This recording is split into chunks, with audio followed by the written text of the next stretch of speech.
ना साथियों, जय हर हर महादेव शिव शंभू। आज प्रदोष व्रत के साथ शुक्रवार का संयोग बना है, इसलिए इसे प्रदोष व्रत कहते हैं। शुक्र प्रदोष व्रत का महत्व शास्त्रों में बहुत ही खास बताया गया है। प्रदोष व्रत में भगवान शिव और माता पार्वती की पूजा की जाती है। यह व्रत संतान प्राप्ति के लिए ही बहुत असरदार माना जाता है। सच्चे मन से इस दिन शिव परिवार की पूजा करने से व्रतों की संतान सुख की प्राप्ति होती है। व्रत करने वाले को शुक्र प्रदोष की कथा का पाठ अवश्य करना चाहिए, तभी इस व्रत का संपूर्ण फल प्राप्त होता है। तो चलिए साथियों, आज हम आपको शुक्र प्रदोष व्रत की कथा सुनाते हैं। इसके लिए आप वीडियो अंत तक देखें, तभी आपको संपूर्ण कथा समझ में आएगी। शुक्रवार के दिन जब भी त्रयोदशी तिथि का संयोग बनता है, तब शुक्र प्रदोष व्रत कहलाता है। शुक्र प्रदोष व्रत के साथ चतुर्दशी तिथि का भी संयोग बन जाए तो यह और भी उत्तम होता है।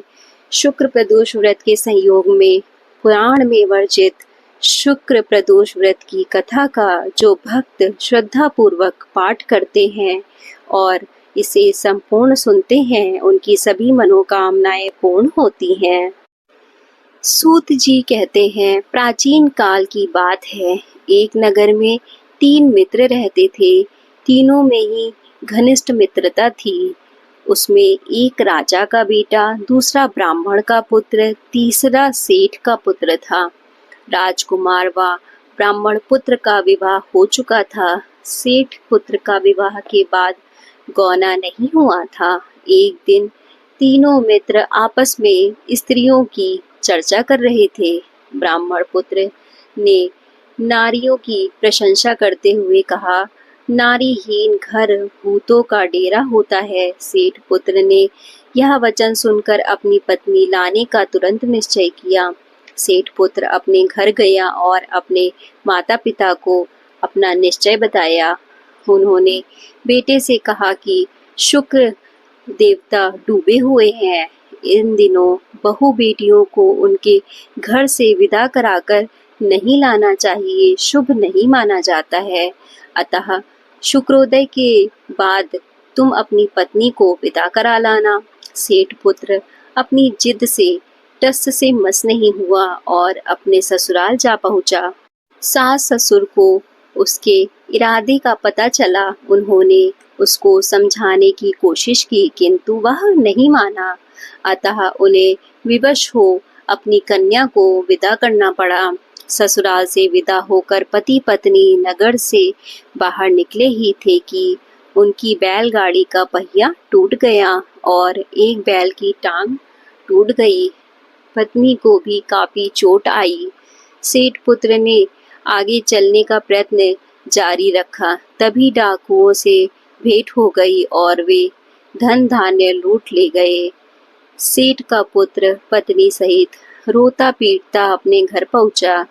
जाते ही उसे सांप ने डस लिया। उसके पिता ने वैद्यों को बुलाया। उन्होंने देखने के बाद घोषणा की कि आपका पुत्र 3 दिन में मर जाएगा। उसी समय इस घटना का पता ब्राह्मण पुत्र को लगा। उसने सेठ से कहा कि आप आने वाले लड़के को पत्नी सहित बहू के घर वापस भेज दीजिए। यह सारी बाधाएं इस कारण से आई हैं कि आपका पुत्र शुक्रास्त में पत्नी को विदा कर लाया है। यदि वह यहाँ पहुँच जाए तो बच जाएगा। सेठ को ब्राह्मण पुत्र की बात जच गई और अपनी पुत्रवधू और पत्र को वापस लौटा दिया। वहां पहुंचते ही सेठ पुत्र की हालत ठीक होने लगी और तत्पश्चात उन्होंने शेष जीवन अपने साथ में सुखपूर्वक बिताया और मृत्यु के बाद स्वर्ग को प्राप्त हुए। साथियों, इसी के साथ यह कथा समाप्त होती है। इसीलिए कहते हैं कि धार्मिक समय पर ही कार्य को करना चाहिए। मनमाने करने से हमेशा अशुभता ही होती है। धन्यवाद साथियों।